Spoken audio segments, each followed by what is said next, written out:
What's up, everybody? Welcome. It's time for a little Orange Bloods live right here on Orange Bloods. I'm Jeff Ketchum, and that is Chad Hastings talking Texas football. They got portal news. I know what happened yesterday, and there's like a 24-hour window, and depending on when you're watching this video, you may know everything there is to know about Lawrence Seymour.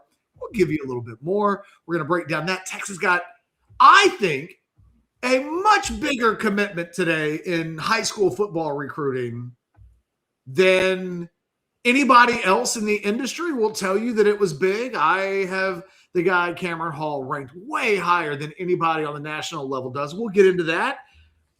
Thumbs up. Chat.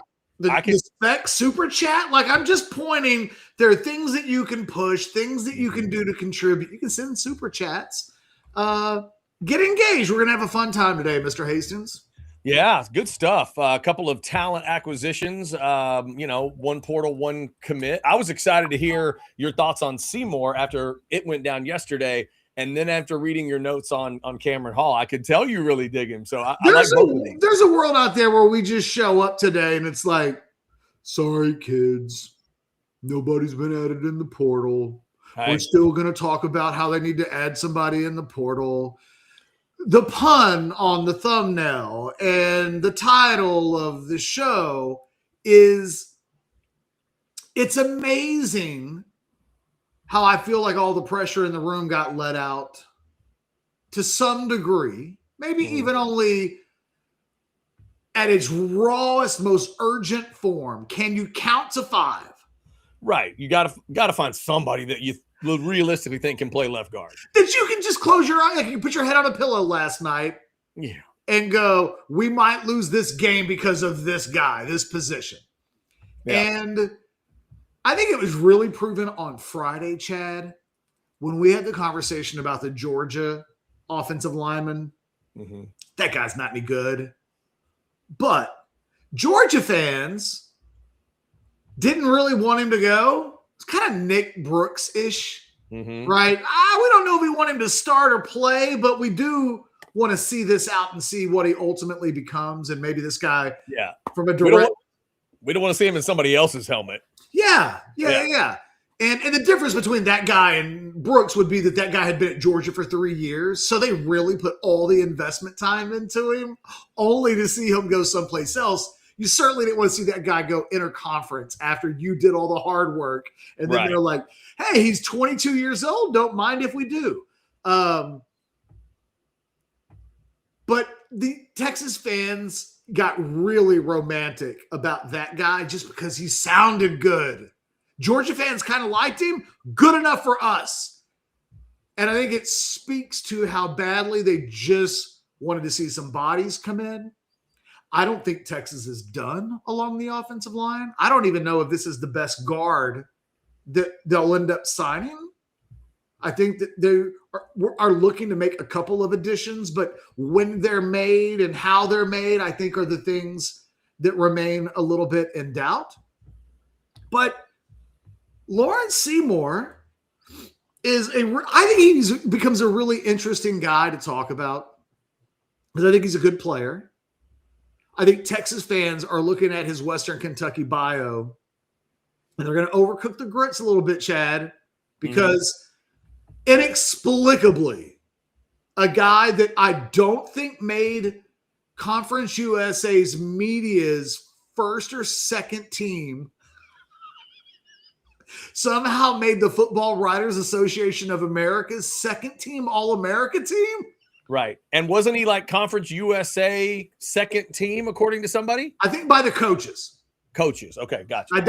In his bio, it only shows that the coaches named him to the second team and that he won this particular All-America honor and that Phil Steele, I think, ranked him maybe first team All-Conference in the Conference USA. He is a good non-Power 4 conference player. Last year at Western Kentucky, his pass blocking grade from PFF was among the best in the country. That's where all this is. None of these dudes from the Football Writers Association of America watched a Western Kentucky game this year. And if they did, they weren't watching the interior of the offensive line getting scouting reports on Lawrence Seymour. But I do think when you don't, it's easy to pick your favorite wide receiver and running back when you're a media guy. When you're not, you don't know anything about offensive line, but you got to put together an All-American. You know what they don't let you to do when you vote for these teams, Chad? Just fill out like 4 positions, you know. They don't let you do that? It's not like quarterback, edge player, cornerback. Nope, not really qualified to say who the best corner is. I'm just going to leave that blank. They don't do that. When you vote, yeah, they just they need to fill the whole damn thing out. So what happens is media guys jump in. They have no idea who to vote for. They would have seen this guy on a guards list with a really high pass blocking grade. And they would have said, good enough for me. And that's what happened. He's a good player. Texas added a guy that I think I had someone describe, I think this guy specifically as viable over the weekend. Mm-hmm. I think that's completely fair. And I thought viable was a really nebulous, subjective, interpretive word. Yeah. Some people's idea of viable is All-American. Well, when I heard viable, you remember what I said? He's got to be able to start. Got to be able to start. But I mean, even the concept of, well, what does it mean to be a starter? Look, yesterday going into the day, if we were to rank in all 22 of the players expected to start next year for Texas, the offensive left guard would have been number 22. It's possible that is no longer the case with the addition of Lawrence Seymour. Now, maybe he's 18th or 19th or 20th, but it's possible that they've upgraded their worst starting position so that it is either much better than it was before, or maybe it's not even the worst starting position anymore. Lawrence Seymour is a solid player. Played against LSU this year. More than held his own. I think from a pass blocking standpoint, against LSU, he allowed 1 pressure in 50 snaps. Mm-hmm. He's pretty good. He can play. You're not going to lose an LSU game because he's on the field. Yeah. So I think that now what I don't think that they added, they did not get a second team All-American. I mean, they did. They did. If he ends up second team All-SEC, that's a very different discussion. If he ends up being a 13, 14, 15 game starter, however many games Texas plays next year, 16. Yeah, that's huge. It's huge. Yeah. And if they play that many games, the thing is, what we're learning about the offensive line in college football, and you can look at Michigan, you can look at Ohio State from 2 years ago, the team that beat Texas, and quite frankly, Texas nearly won that game, and you can look at its offensive line from 2024, and you can look at the Indiana offensive line of this year. First-round draft picks in the NFL are awesome if you can get them. Those Georgia and Alabama teams of half a decade ago, it's kind of ridiculous.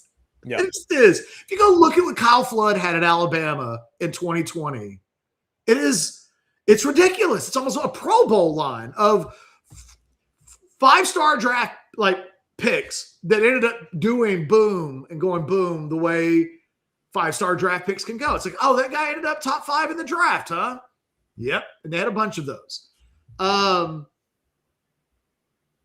that was a different era. We are now in a new era.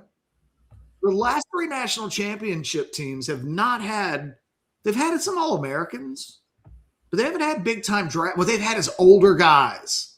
That Michigan offensive line in 2023, full of older guys. The Ohio State offensive line of 2024. And, people kind of forget that the Ohio State offensive line of 2024 lost. They had the Remington Award winner at center, who was a transfer from Alabama, was actually a Kyle Flood 3-star recruit that Kyle Flood never got to coach. I don't even think a day in his life. I think that was the class that Flood would have departed on. And then Seth McLaughlin, who transfers from Alabama, where he's a bust, right? Doesn't play at Alabama. And that guy sucked. Then he goes to Ohio State and he wins first-team All-America honors at center, gets hurt at the end of the year. And really, I don't even know if he's in the NFL or a draft pick, but it was about fifth-year guy, fourth-year guy, 22, 23-year-old guy. I will say, I don't want to take us too far off topic, but the commitment of Seymour, who is pending, this does need to be said. Yeah, we somebody wants you to explain that. So You I want don't to pay know. a bill and then I'll explain it?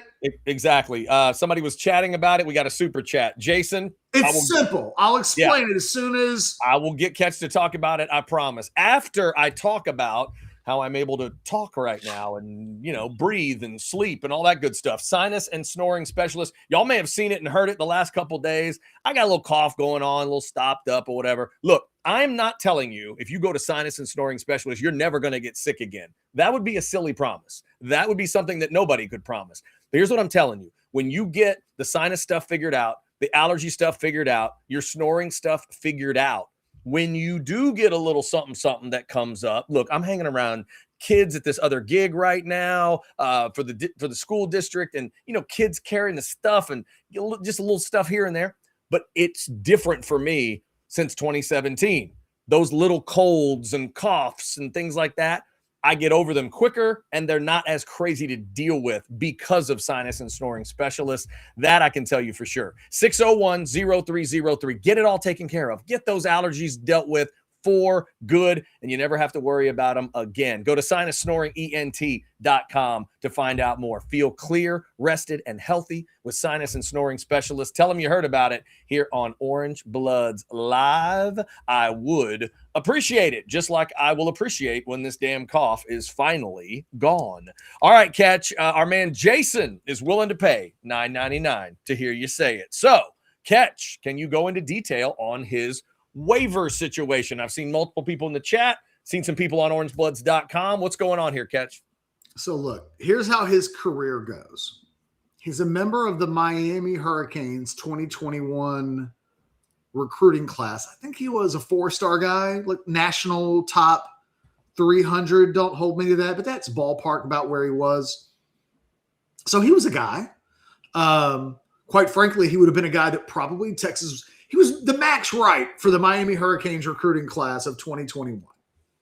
A guy that in 2026 they may not be able to keep because he's good enough to get some money, but maybe not good enough to where you can justify it for 2 or 3 years. That kind of level of prospect as a high school kid. Yeah, I read that one of the services thought maybe he was like the 10th best guard in America coming out that year. Again, national top 300 type guy.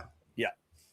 He plays 2 games and red shirts in 2021 at Miami. He plays 6 games at Miami as a redshirt freshman. And, you know, he is a very limited playing time backup offensive lineman. So he goes into the portal. He goes to Akron. Now this, I have to be honest, there's literally not a word anywhere that I can find about what the hell happened to him in 2023. He transfers to Akron. He misses the entire season. Now, the obvious thing is that he had an injury, and that's why he would have missed every game. There's a world out there where, like, maybe he, I don't know, had to go home and take care of, you know, like there have been guys at Texas before that have almost quit school because they've got family obligations to take care of. And so life can be complicated. Because I can't definitively say the most obvious thing, which is he got hurt, and there's just not any orangebloods.com covering Akron football. And so there literally is just nothing on the internet that talks about what the hell happened in 2023. He just doesn't play. Goes to Akron. He comes back to Akron in 2024, plays a full season, which would have been his 4th year. And then this year is his 5th year. And he transfers to Western Kentucky. Mm-hmm. And he has the season that we've outlined. So he's had 5 years to play for. Assuming, and I think it's a safe assumption in part, Texas knows, I may not know what the hell happened in 2023. They do. Assuming it's medical, or even if it were one of these complicated things, like he had to go home, like if there's basically he's got to ask for a medical and or some sort of hardship. Right. Like a family hardship could have come up. Grandma went in the hospital, something. It's either medical, at which point that almost always gets rubber stamped if a guy has multiple redshirt seasons where he plays in less than 4 games and at least one of them is completely injury related. That appears to be what 2023 is. Those almost always get rubber stamped. If it's some sort of life hardship, I wouldn't anticipate them messing with that either. Like, to me, I have seen some guys where I'm like, I don't understand. He's played more than 5 games in 4 or 5 seasons, and he doesn't have a COVID year. What am I missing? Yeah, how does he get to go? And one of those guys I communicated with on Instagram yesterday, and he's like, oh, I'm waiting on a JUCO appeal from the NCAA. And I was like, oh, well. Right. Good luck with that. This is completely different. My anticipation would be that this is going to get taken care of. And it sounds like he just needs to also graduate. So he's probably, we talked about this maybe on Monday, that it's hard for Texas to get older players in Texas if they're not grad seniors because of trying to transfer all of the hours in Texas. If this kid's like a class short of a degree at Western Kentucky, Texas is not giving him a degree at Texas. Right. So this could just simply end up being a grad transfer guy. Right. And I think there's a chance it sounds like he'll be a summer arrival. But if ever you're going to get one of those, you probably will take it with a guy that's played major college football before. So, like, it's not like he's never suited up in a game and seen a real football team at a Power 4 level. He's played against that level of competition. And it should be noted, they did play LSU again late in the season last year, had a credible performance. Now, look, he was almost certainly somewhere between like the 5th and 8th choice for Texas at guard. That doesn't mean necessarily he's the 5th or 8th best player, but we can't. And because what Texas fans will want to do is take that second team All-America thing, and they're going to be like, we got 3 All-Americans on the team. And I'm like, it is not untrue. But Texas did not treat this guy like their first option. Even as of this weekend, he's being described. What Texas fans weren't saying behind the scenes to me was, hey, or I say fan sources were saying to me, we got us an All-American just waiting to be signed. You just watch. Ooh. Like you weren't getting that. I wasn't getting that. I was getting sit tight. I can't tell you when the damn thing's going to get resolved. One guy might be in the summer. Yeah. We're going to sign we will sign a viable option. And look, to me, now that it's over with, or at least as it relates to this guy, it's like, yeah. I wondered, like I said at the beginning of the show, when I first heard viable, I thought, is that going to ring true when it happens?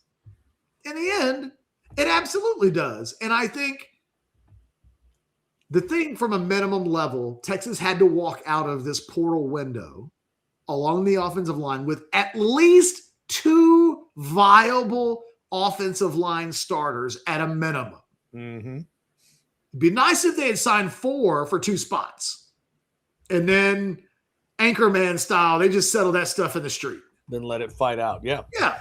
And they may still do that. Again, a little bit of complications in communicating with some of my sources this week on this particular deal. I haven't got 1,000% clarity on, because I've been told Texas will likely add a couple of guys. They just added 1. Right. How and when the other one arrives remains to be seen. But I don't think there's any urgency now. There's just a little bit of like, okay, well, we know who 1 is. And now, I think, again, by the time we get to the summer, I do think there will be a second edition. There could be a third. I think they're going to comb the JUCO market. One of the great things about let me just explain the JUCO market for a second, Chad, because I think you could be an A&M fan, an OU fan, and a Clemson fan, and whatever fan, and this piece of information helps. They're not counting JUCO years as their eligibilities as used up years moving forward. So if a guy's a 2-year guy at a junior college, he still has all 5 years of his Division I, whatever that concept is now, BCS or B. I just call it Power 4, non-Power 4 now. But when you move up to that level, the clock starts like a reset. So like if you can find, in theory, a 21-year-old kid at a JUCO level, and you think he's got anything at all going for him, what you may get out of that from an investment standpoint is maybe something that you'd look at and go, oh, that kid's on the BYU plan. Instead of doing like a Mormon mission for a couple of years, maybe a guy's redshirted at the JUCO level and now played a couple of years, and now he's 21 years old. He's grown into his body, and you're not looking at him like, can he play for us next year? You're looking at him as, what happens when he's 25 or 26? Can we use that version of him? And the answer might be yes. So I say all of that in the way that the entire nation is going to start looking at junior colleges differently, period. It used to be that's where the guys went. That's where you went to get dumb guys. No offense to anybody that ever went JUCO, but once upon a time, Nebraskas and the Kansas States of the world would clean up on JUCOs because it was harder to qualify academically. 20 years ago, if you're 30, you've literally not lived in a world where guys failed to get into school academically. Like Des Bryant was 2007. Yeah. That's 20 years ago, Chad. Long damn time. It's been a long time since I heard anybody talk about props and numbers. And Des Bryant was a 5-star guy that I ranked as the 6th or 7th best prospect in the state in 2007 because it was alleged there's no way he's going to qualify. In fact, neither Texas nor Texas A&M really recruited him that hard. He's still Des Bryant. He is. Like, there's never been a day in Des Bryant's life where he showed up to play football and people were like, I heard they had a good receiver. Where is he? Never. No, that never 20 happened. years ago, we used to sit around and say things like, I don't know if his SAT score is going to be high enough, his GPA, and now they let everybody in. Yep. Remember the number? Remember the most popular number? The prop what, kids? Remember that number? Prop 48, baby. Prop 48. If I heard Lou Holtz say anything during his time at Notre Dame, it was that. He'd say prop 48 every other sentence. Well, so what happened was once they started letting everybody in, the Cam Newtons of the world didn't need, I don't even know if that's completely what happened with Cam. I'm thinking of a JUCO guy kind of from back then. But the JUCOs kind of dried up because suddenly everybody could get into school. And if for some reason there was a qualification issue, guys would go to prep school for a year and almost not play football rather than go to JUCO. And you're almost like a used car at that point. You retain your eligibility. Now JUCOs will be viewed as a completely fertile ground of potentially nothing, but also potentially a piece of a commodity that has 0 miles on it as far as we're concerned. That could be a 20 or 21-year-old true freshman that maybe we couldn't use immediately, but you know what? Yeah, we'll roll the dice and see what this looks like in a couple of years. And so I think you're going to see schools attempt to find some hidden jewels, not just on the offensive line. They'll comb everything. Can they find somebody that will be incredibly cheap labor, that has upside, that might actually be an older player? Like, who's to say you couldn't go to a JUCO and find the best 3 special teams players in the country on the junior college side of things, and then just bring them into your program? You've got 105 to spend. There's ways that you could look at roster building and taking chances. Texas still has 18 available spots.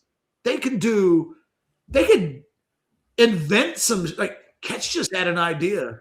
Let's not give him credit for it, but maybe we should just like comb the junior colleges in Texas and find the 3 single best guys that we think can help us on special teams this year. And let's just give them scholarships and see if it proves to be valuable. They could. Comb the desert. And it would be at like no eligibility cost. Like there's nothing that would need to be worried about. It's a completely untapped, potentially useful recruiting ground. Maybe not for Texas trying to win a national championship this year, but you're going to see more of that. And I think Texas might try to find a guy or two that fits that bill. Sorry. By the way, Derek, I apologize. I'm supposed to say it in the Lou Holtz voice. My bad. There's no way he gets into Notre Dame. That's Prop 48. Do you understand what Prop 48 is? He can't get into Notre Dame. Once upon a time, Randy Moss, they wouldn't let Randy Moss into Notre Dame. He couldn't get into Notre Dame, Catch. We tried. I mean, we tried like hell to get him in. They said, screw you, Lou. I said, screw you. Because God's team, and that's God's receiver. They didn't believe me. And in reality, doesn't history show that God didn't want Prop 48? God wanted all these kids to get into school. Can you imagine Randy Moss in that uniform? I'm just imagining it in my head, like Randy Moss playing in South Bend every week. I just think it's crazy. I hadn't really thought about it, but there really are 30-year-old viewers of this show that have no idea what we're talking about. They're like, wait, why would they keep somebody out? Right. Let them play. What are you talking about? What's going on? All right, let me give a little love to one of our main sponsors, Texas Card House. They present the show each and every day at 12. Let's start with the place because it's thawing out where you are. Maybe it's getting a little warm. Maybe you can get out and you want to go play some cards, or maybe you want to go just watch some sports on a big screen. Get in there. If you check in and say Orange Bloods, you're going to get a month of free club membership, the 2 hours of free poker play. There are the 6 locations in the great state of Texas. By the way, that's the screen at 183 and Anderson Mill. If you want to go to TCH Social Austin, order the Bad Beat Bacon. You will not be disappointed. And Catch would tell you, you won't be disappointed. Well, you might be disappointed. He can't guarantee, but you'll have fun at hijackpoker.com. The online version, $20 bonus when you sign up. You got to be in the great state of Texas to play. That really is the only qualification. Put it on a device and start playing today. Shout out to Texas Card House for sponsoring us each and every day. All right, Catch. Working our way back to the Seymour discussion. Hey, real quick. Yes. Real quick. All right. The other thing about the JUCO scene is, let's say you were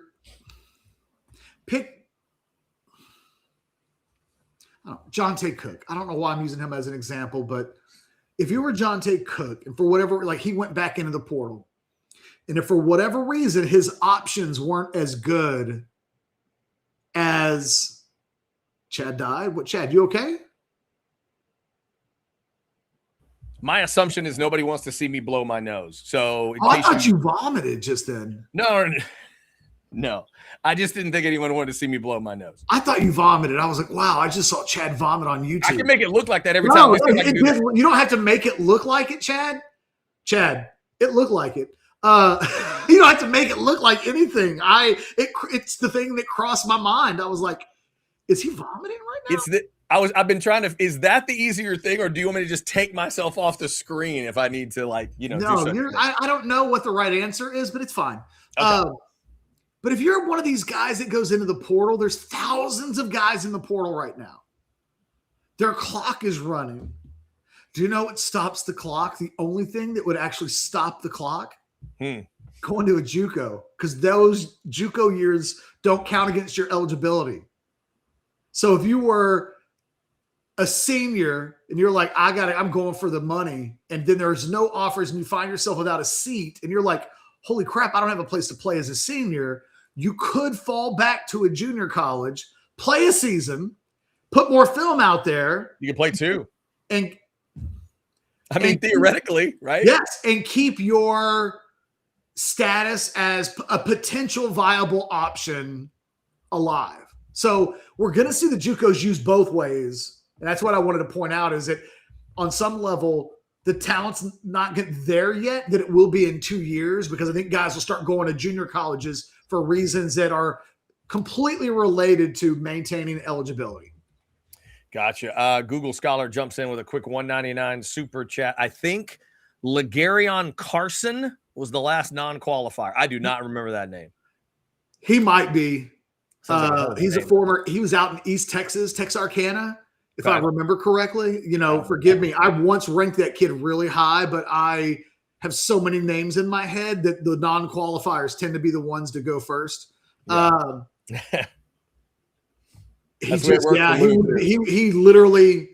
I mean, I don't know if he graduated from high school, so maybe. I literally don't know. Like Garyon Carson just kind of disappeared. Yeah, that is not a name. Here's Michelle asked, where did Jonte end up? I don't know. It was Syracuse, and then it was out. I don't know if he's picked a school yet. Okay. All right. Maybe he goes back to Syracuse. That seems like right now the best option for him. Maybe. What was my question going to be? Oh, Seymour question. You ready? Yeah. All right. I need a viability scale. So you talk about viability. So here we go. The viability scale is on your screen. Oh, you know what? Just FYI, it looks like there's a little bit of potential Ole Miss chatter.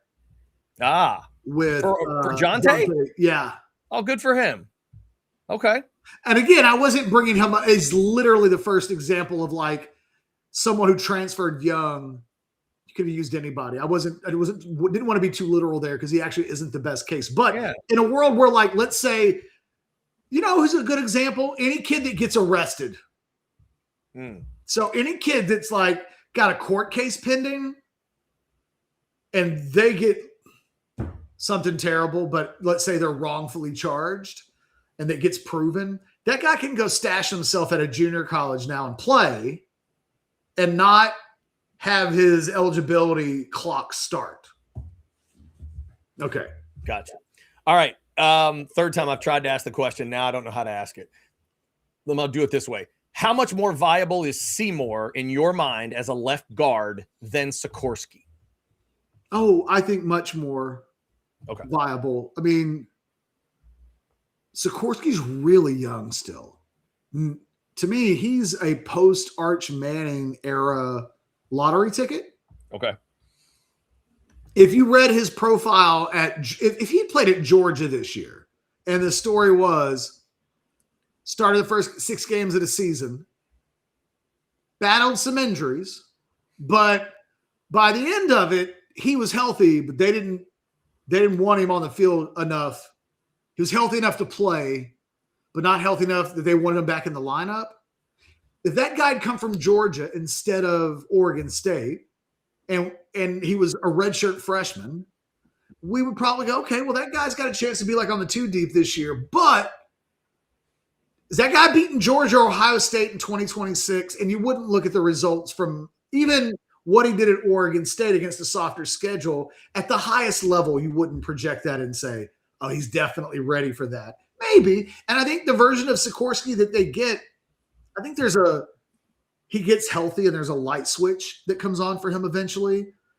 I doubt that's this season. It's a big jump up from what he was doing at Oregon State to what he'll be asked to do to be on the field consistently at Texas. And I'll point to guys, think of a guy like Justice Finkley on the defensive side of the ball. Goes to Kansas and ends up being, I think he was a captain on the Kansas team this year. But at Texas, it's hard to get on the field. You can be good, but there's a level where it's like, well, that guy needs to be a star to be at that position on the field. And I think Sikorsky's got a chance to one day be a player at the Texas level. I don't think he's there now. And I think asking him to be this season because you just have to that's how you can ruin a guy, right? You can put a guy on the field. In a way, I wonder how different the Nick Brooks thing looks. They just redshirt Nick Brooks the way God intended for his situation to go. Right. Instead of we did nothing to address the left guard position in the portal at all. He had to be thrown in. We just gotta. It's so bad. We have to break the do not break glass and like just take a flyer and see if it works. Yep. And then it's such a bad idea that by the end of the season, you don't think he's good enough to just, well, we've invested in him. And so he's going to be a guy for us next year, which is what they did with Cole Hudson and DJ Campbell. They played those guys all the time in 2022, even though it really didn't make them better in 2023. It was not like those guys were better as sophomores because they played a bunch of football. It's not how it works. Unless you're a freak, you really just don't get good until you get older in college football at this position. And that's why the Seymour thing is so important. He gives them another older guy. By the way, and I think this could be its own show, probably could be even tomorrow. I posted this on Orange Bloods. Last year, Texas had 25 combined seniors and juniors on their roster. What that equated to out of an 85-man roster is 29%. Mm-hmm.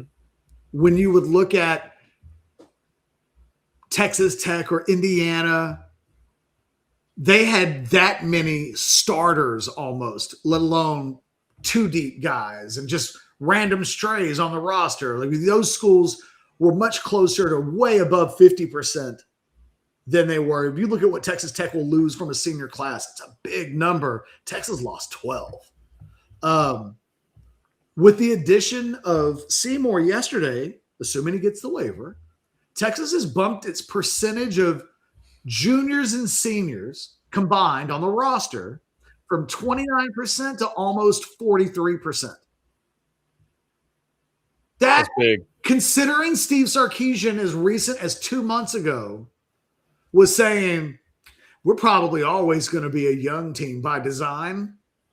Yep. Y'all remember I freaked out about that, right? Yeah, that was before somebody in the office said, hey, coach, you know that thing that you ignored last year for the greater part of it on the offensive line instead of the portal? That's where you can go get them old guys. We can get older that way.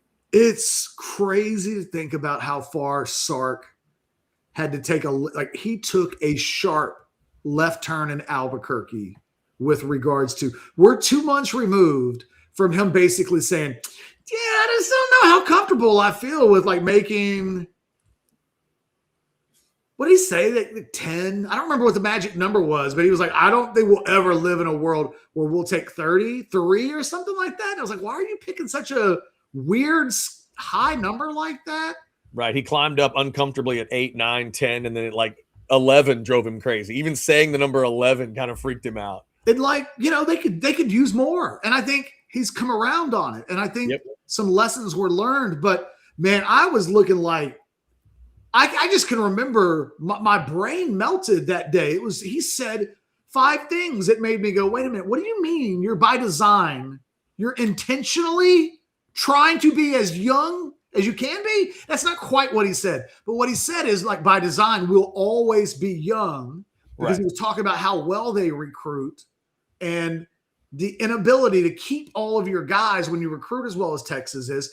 Guys aren't patient. They leave in the portal. So you get to the end of a cycle and you end up with 12 seniors in it instead of 25 plus. So he's like, we're always going to be young. And it was like, that's not how teams are winning championships, Sark. And no, you don't have to be, because there is this thing.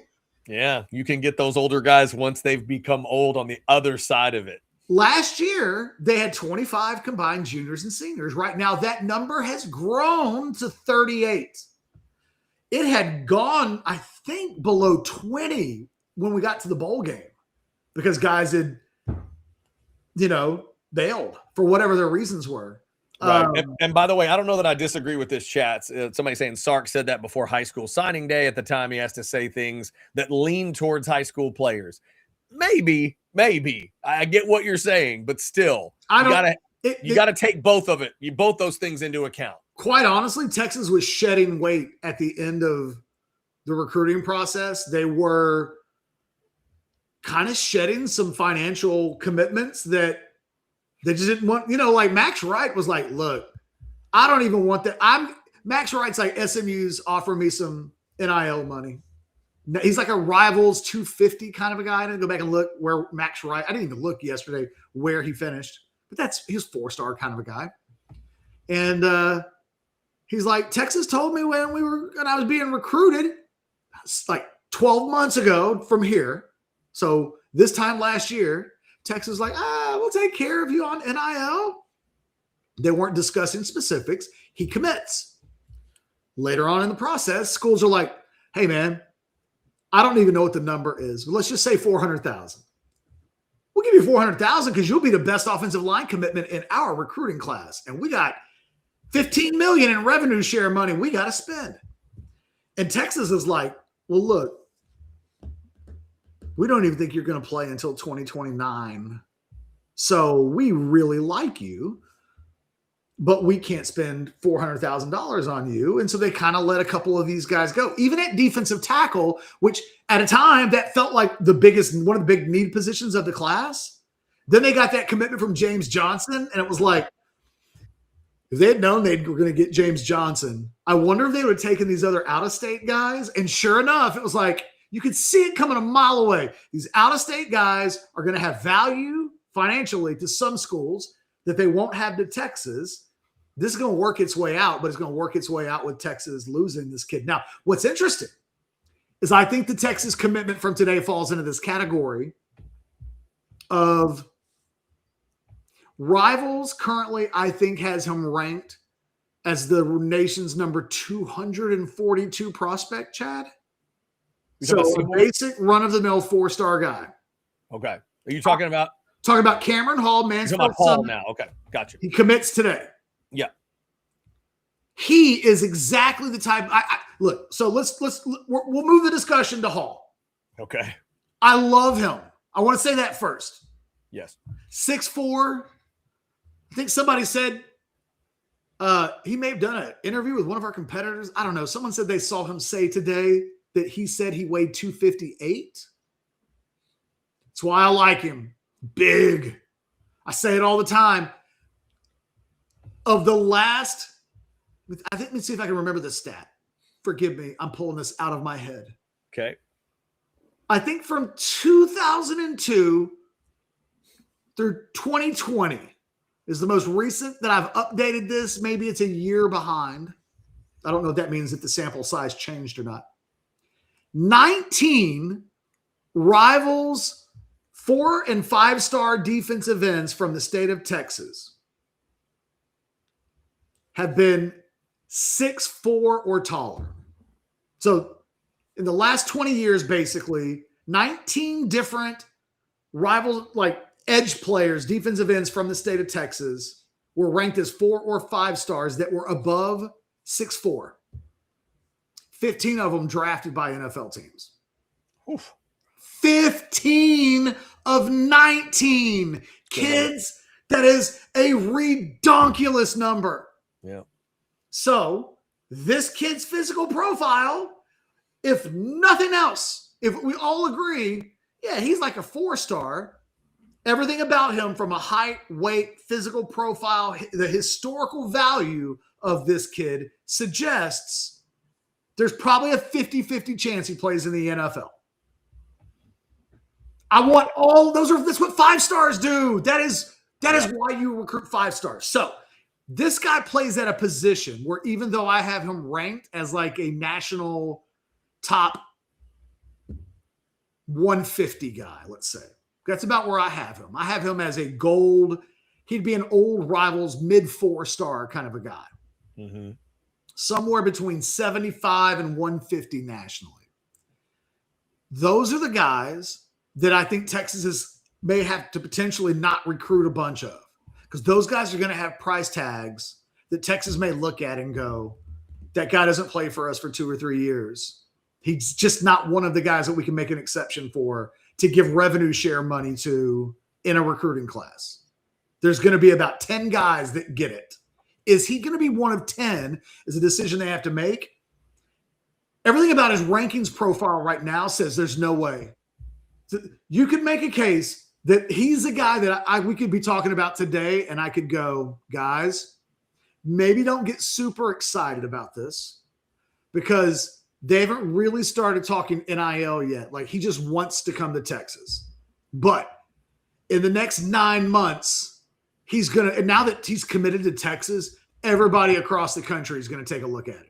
So the USCs and the Michigans, and if they haven't paid attention to this kid yet, they will now. There will be major programs that offer him because they've seen Texas got a commitment from it. There's no risk whatsoever in offering the kid a scholarship. That kid's going to get offered money.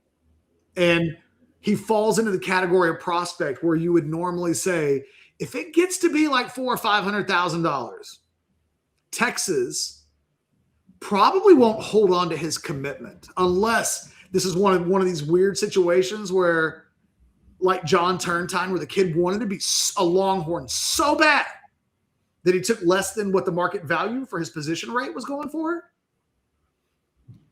But this kid plays a position where you might say, Chad, got to make an exception for edges. What two positions do we know that Texas was looking for in the portal that they didn't quite find help in? In this portal.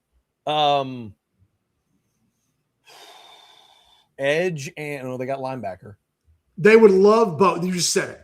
Yeah. Edge is the obvious one. They never found the edge, but they were talking to $1 million edge players. And they just edge. They brought in the Wendell Gregory kid. Yeah. And in the end, the price didn't match, but you can't have enough of them.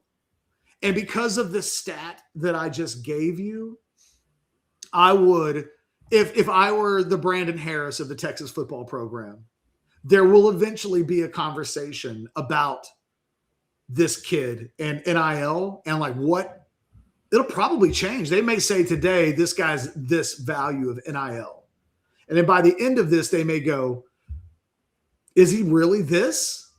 And Texas may have to make a judgment call on that. They will. And what I would say, because of his frame, because of all of the historic analytics that go into it, he's the exception you make. We know they've got to figure out what to do with offensive line. And is an offensive line a position like quarterback where you would do a Dia Bell? And it's like, we're going to eat the first year. We're going to have dead money, but sometimes it just has to happen. They're trying to figure that out with the offensive line, what that means. I think they'll do the same with edge, Chad. And I think if they're smart, this is exactly the kind of kid that if you're on the fringes about, if you're Texas, and we get to December, and it's like, do we make the Max Wright call here? To me, the difference between the two guys is that Max Wright's historical hit rate is in the teens. This guy's historical hit rate from a profile standpoint is approaching 50-50. Yeah. Give me as much of that as humanly possible every single day of the week. That's why I am hyping this kid up more than anybody else is, because everybody else is using the rivals and the 24/7 in the ESPN rankings. Nobody has him ranked inside the national top 200. I'm telling you, this kid is this year's Jamarian Carlton, who I said from the beginning last year, for the exact same reasons that I'm saying this about Cameron Hall, I was like, I know everybody's got him as like a state top 15 or 20 guy, but his profile says there's literally no one else in the state that has a better long-term historical profile. And I was like, this guy's a top 5 prospect in the state. And eventually, where did we end up with Jamarian Carlton? In one of the most kind of ass-backward recruitments of the entire 2026 recruiting class. He commits to Baylor. And then for whatever reason, I think at the end of the day, that kid was like, I just want to go to Texas. And I think he may have taken less money to do so, but Texas probably stepped up to the plate because, again, they may have said in July, we can't spend this kind of money for a guy that we don't think makes a first-year impact. But the more this goes on, the more you realize they wouldn't have known last summer how thirsty they would be to find edge help this offseason. So now they're in this and they're like, oh, one of the things that's going to happen every single year, Chad, we're going to want to find an edge guy if we can. I think everybody in the country will. If you can get edge help in the portal, because those are the guys that schools will do anything to keep. Think about it. We didn't see the Wilson kid from Missouri is that is easily the most high profile that it got. And then beyond that, it was the kid at Florida that ends up not going into the portal. And then it's like Wendell Gregory. You know what I mean? Like it dropped down, but teams are paying Wendell Gregory half the national debt in the portal. Kansas State would have paid that kid a mint.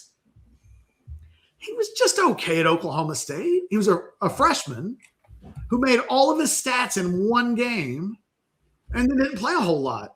And it was like, so I think in 12 months from now, we can have a conversation, and I think everybody will view Cameron Hall differently. And I think everybody will look at his position and they'll feel different about collecting those guys. It used to be you try to collect as many 5-star defensive ends as possible. That's what Florida State always tried to do. It's really impossible now because of the financial apparatus and use in college football. Now you're just trying to get as many bodies as you can. How many guys can you get on campus that you think can be something, because you're not going to have probably 5-star defensive ends. Just the Georgia and Alabama roster construction of 5 years ago will never happen again. All right, you've heard Ketch talk about Lawrence Seymour. You've heard him talk about Cameron Hall. Let's let him catch his breath. We'll hear from AV Consultations. If you want to throw a super chat in, we will get right to it. Get that big 98-inch screen. Hi, this is Tom McKay, owner of Audiovisual Consultations. We've been providing custom electronic systems for Central Texas for more than 36 years. And old man, I think they all know who you are and what your company does. This is Camilla McKay. The old man believes in big fun and big ideas. He can make dreams come true, so why not dream big? I've been up in Boston, but I know the old man and all his friends and fellow radio heads have been spreading the holiday spirit here in Texas. Why should we stop there? Keep spreading the good feelings all over. Audiovisual Consultations carries all major brands of televisions and stereo equipment at prices you can't find in stores. And you don't have to leave your house. Just like Santa, they deliver the gifts to you. Yeah, I like that, kid. Throw a party, hang out with your friends, catch a concert. That's all fun and good, but can we get back to the business? You can give us a call at 512-255-8678 or visit our website at avconsultations.com for some cool electronics. Oh, now you're forgetting something. And as always, hug your kids. We only pretend to be annoyed. Watch some games with your friends and make love to whoever the hell you want. All right, Catch, after talking about these two guys, anything else on either one of them, or you want to buy or sell? What do you want to do? I just will reiterate, everybody just mentally bookmark Hall as a guy. I think he's just a real interesting thought exercise over the next 10 months. Is this, after having gone through the last cycle, there are kind of some blinking red lights on every guy that has a profile like his. Yeah. If a Texas fan says, why should I get excited today about this guy's commitment? There's no way we keep him 9 months from now for these reasons. I'll go, that is possible. There's no question about it. So I think he's a real just test case of how ironclad are some of the things that we saw last year, or how much evolving is still taking place. I just think he's a perfect guy that if you're a fan of Texas football recruiting, bookmark him.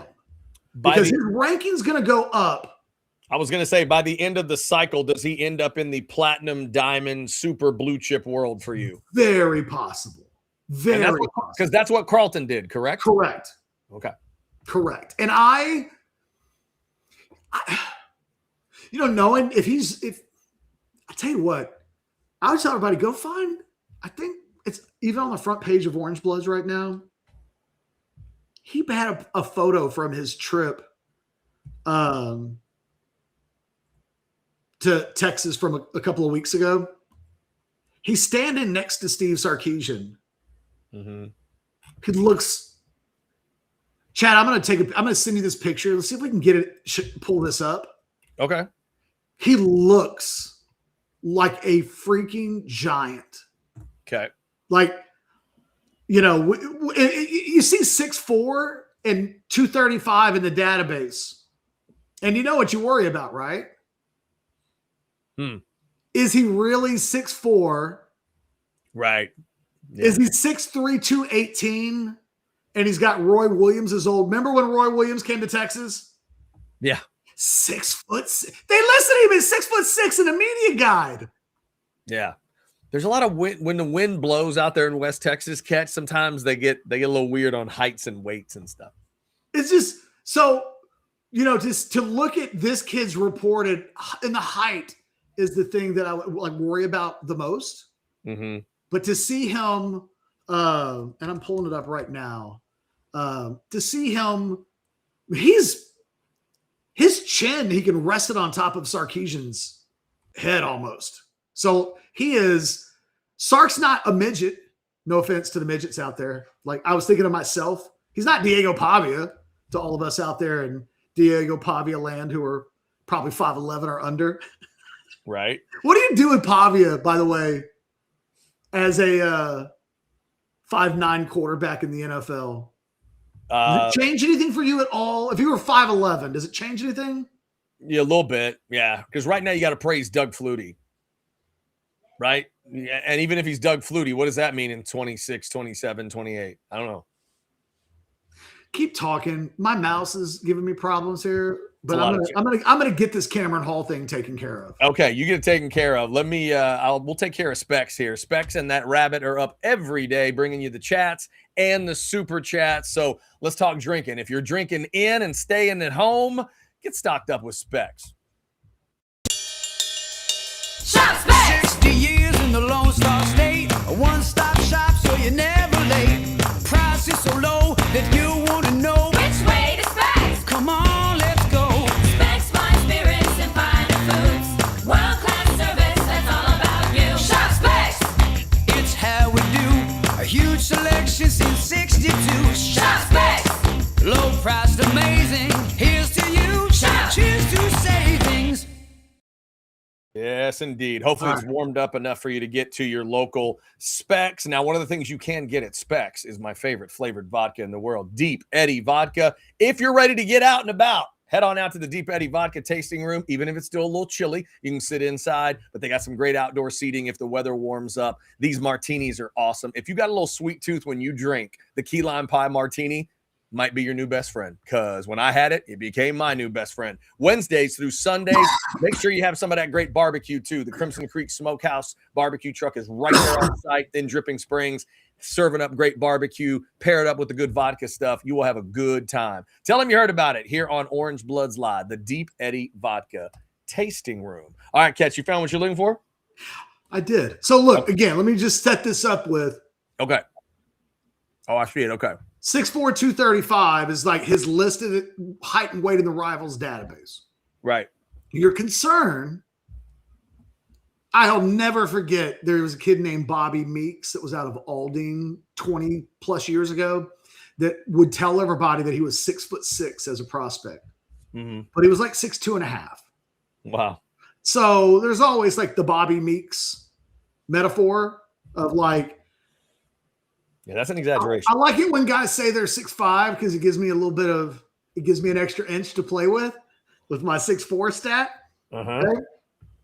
6'4", 235. This is a picture of him on his visit like 2 weeks ago with Steve Sarkisian. All right.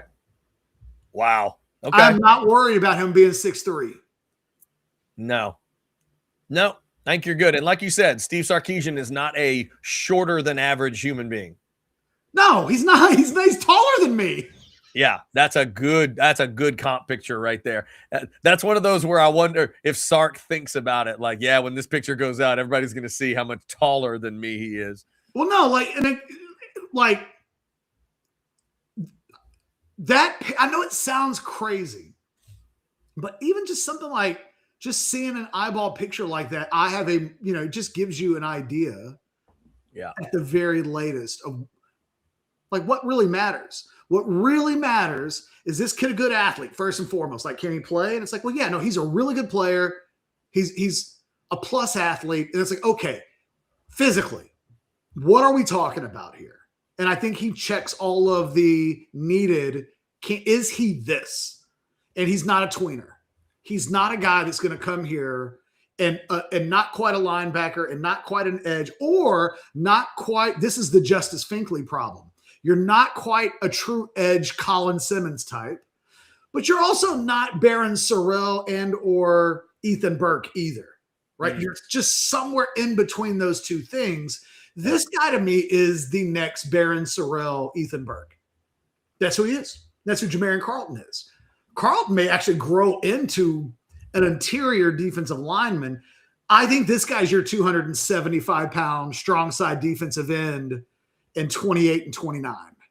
Like that's who he is. So it's a little ways down the road, but this guy, if they're patient, if he stays healthy, honestly, that's what for guys at his position from the state of Texas with his profile and size and weight and kind of physical profile, it really is, man. If you stay healthy, that 70% turns in 75, again, 15 of 19.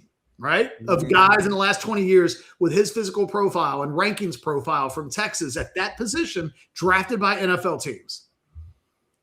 I promise you, we go look at the 5 guys or the 4 guys that didn't make it. I bet it's injury. I bet, and I haven't even looked to see who those 4 are off the top of my head. It'll be some guys that you look back on and go, oh, yeah, that guy never had a chance. He's torn ACL kind of a thing. Like if he can just stay healthy, this guy's a future NFL draft pick. I think it really is. That's not a crazy thing to say. And I don't say that about most commitments, but statistically it's more likely than not that he will be as long as he can stay healthy. All right, Catch, we've hit the hour mark. Anything else? No, man. The 2 things that we needed to do is really have everybody, it's rogue time, chill out on the offensive line a little bit. Like, there's still some urgency there, I think, to add some more depth, but they have done, I think, the bare minimum requirement of adding a couple of starting viable starters. They've got a couple of other guys, one that might give them depth this year. Who the hell knows what Jonte Newman is? Kind of a lottery ticket, but they brought in 4 bodies. I've always thought that 6 was probably a number that would be a good number. They might still get there. Yeah, from the very beginning, we talked 4 or 5. The fact that they got to 4, I think, is significant. Well, now that they're just there at the minimum, if I tell you, they might still add somebody in the summer as well. Right. If you can go with a couple, let's say it's a couple grad transfers and you turn 4 into 6, bingo. Even 4 into 5, I just think you're going, okay. Now we're asking, if you do that, you're asking from a development standpoint of guys coming off of ACLs or guys coming off of redshirt seasons or guys that haven't quite ever done it before. Now, if you can just get one of those guys to really emerge as a guy make them become viable, instead of asking 3 to become viable, if you can ask yourself, let's make 1 viable, and then everything else is a little bit of a bonus, found money. It's a pay it forward to next year kind of investment, then you've aced the test. So it's just strange how on edge everybody was yesterday. Or people, Anwar put out a report yesterday, Chad, and people are like, Catch, it's time to apologize. For what? You said Texas was still going to sign somebody. And Anwar just refuted that. And I'm like, that's not what Anwar said. Anwar reported that this round of the portal process is winding down, and there probably won't be a whole lot of action like beyond what's about to happen imminently. And then like 5 hours later, Texas got a commitment. And now you can kind of see, well, they could add somebody. If it's in a month, does it matter? Not really. I think we're at the point now where guys probably aren't going to get in midterm. So who the hell cares? Just try to find some guys that you think can help, bring them in June 1st. And that's as good as you're going to do now. The other thing is, Chad, we're past the deadline. So there's a little bit of like, can't cry over spilled milk anymore. It's spilled. Clean this shit up.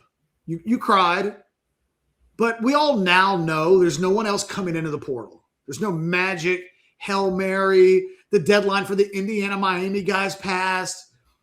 There's no miracles. The new rule says that if you're a grad senior, you have to enter the portal in the portal window. You can't just in June decide, hey, I'm a grad transfer. I can do whatever the hell I want to. Now, look, one of those dudes may say, screw that. I'm going to go to court. I'm going to get an injunction against that. And we'll see if the NCAA buckles, at which point they may very well buckle.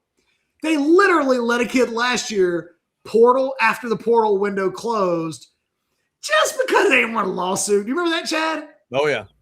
Yep. It's like this kid jumped into the portal after it closed and was like, yeah, I'm going. I think it was Miami. I think so. And I was Made like, it is feel he better, allowed too. to do that? And the NCAA went, sure. Yeah. It was extra good that he went to Miami. That helped. That really helped that story along. That was good. Thank you all for liking, subscribing, and getting your notifications. We'll be back tomorrow at 12 with another edition of OB Live. Check out the whole channel, all the videos, the shorts that are there, and obviously the live stuff. Also, go to that QR code in the upper left and get signed up for orangebloods.com for all of the information that you need, including pictures of guys like Cameron Hall, the latest commitment in the 27 class that Ketch is very excited about. Go to orangebloods.com, find out more about why he's excited. Y'all have a good one. Take care. Hope you're thawing out well. This is Orange Bloods